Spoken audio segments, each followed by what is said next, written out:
जमीन खरीदने की तैयारी कर रहे हैं या बेचने की, या पहले से जमीन के मालिक हैं, तो यह खबर आपके लिए काफी अहम है। ध्यान से सुनिएगा इस खबर को, क्योंकि यह खबर आपके लिए है। बिहार में अब जमीन से जुड़े कागजात के नाम पर होने वाली गड़बड़ियों और सरकारी जमीन पर फर्जी दावों पर लगाम लगाने के लिए सरकार ने कड़ा रुख अपनाया है। नमस्कार, एक न्यूज़ 24 देख रहे हैं आप और मैं हूं आपके साथ ब्यूटी। क्या है पूरा नियम, जानिए हमारे साथ विस्तार से। अब दाखिल खारिज की प्रक्रिया पहले जैसी नहीं रहेगी। सरकार ने नए नियम लागू कर दिए, बल्कि हर आवेदन की डिजिटल स्तर पर जांच होगी। अब ऐसे में गलत तरीके से जमाबंदी बनवाने वालों की मुश्किलें लगातार बढ़ सकती है। बिहार सरकार ने सरकारी जमीनों को सुरक्षित रखने और भूमि रिकॉर्ड को अधिक पारदर्शी बनाने के लिए दाखिल खारिज की प्रक्रिया में बड़ा बदलाव किया है। अब किसी भी जमीन के म्यूटेशन से पहले उसके रिकॉर्ड का ई जमाबंदी के जरिए मिलान करना अनिवार्य होगा। इसके बिना आवेदन को आगे नहीं बढ़ाया जाएगा। बता दें आपको कि राजस्व एवं भूमि सुधार विभाग का मानना है कि कई बार रिकॉर्ड की सही जांच नहीं होने की वजह से सरकारी जमीनों पर भी गलत तरीके से जमाबंदी कायम हो जाती है, जिसके बाद में विवाद और कानूनी समस्याएं पैदा होती है। इसी को देखते हुए विभाग ने भी सभी जिलों को नई व्यवस्था का सख्ती से पालन करने के निर्देश दिए हैं।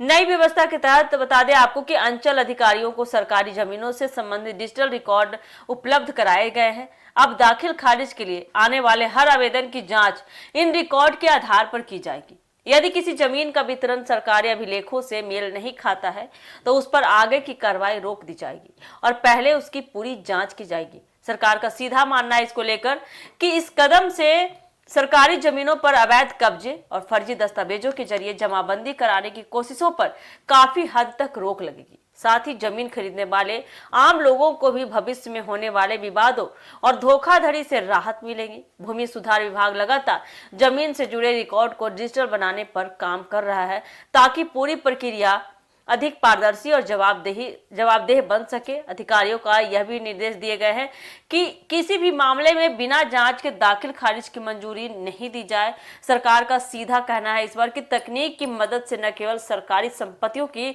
सुरक्षा मजबूत होगी, बल्कि जमीन से जुड़े मामलों में भी लोगों का भरोसा बढ़ेगा। माना जा रहा है ऐसा कि इस नई व्यवस्था से राज्य में जमीन संबंधी विवादों और फर्जी बाड़े के मामले में कमी आ सकती है।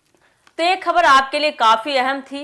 अगर आप भी जमीन के विक्रेता हैं या खरीदार हैं या जमीन में किसी भी प्रकार की गड़बड़ी आ रही है, तो इस खबर को आप ध्यान से सुनिएगा। सरकार ने नए नियम निकाले हैं, उनके पूरे नियमों का पालन कीजिएगा, अपने सारे दस्तावेज का जांच पड़ताल कीजिएगा, तभी जाकर आपका खरीद बिक्री सही ढंग से हो पाएगी। नहीं तो इसी तरह से आने वाले समय में अगर एक भी कागजात में कमी पाई गई है, अगर सरकार के नियमों के तहत आप काम नहीं करते हैं, तो आपको आने वाले समय में जमीन की खरीद बिक्री में असुविधा का सामना करना पड़ सकता है। तो आप ध्यान से इस खबर को सुनिए और सारे कागजात आप पूरे कीजिए और सरकार के नियमों का पालन कीजिए। फिलहाल के लिए इस खबर में इतना ही है।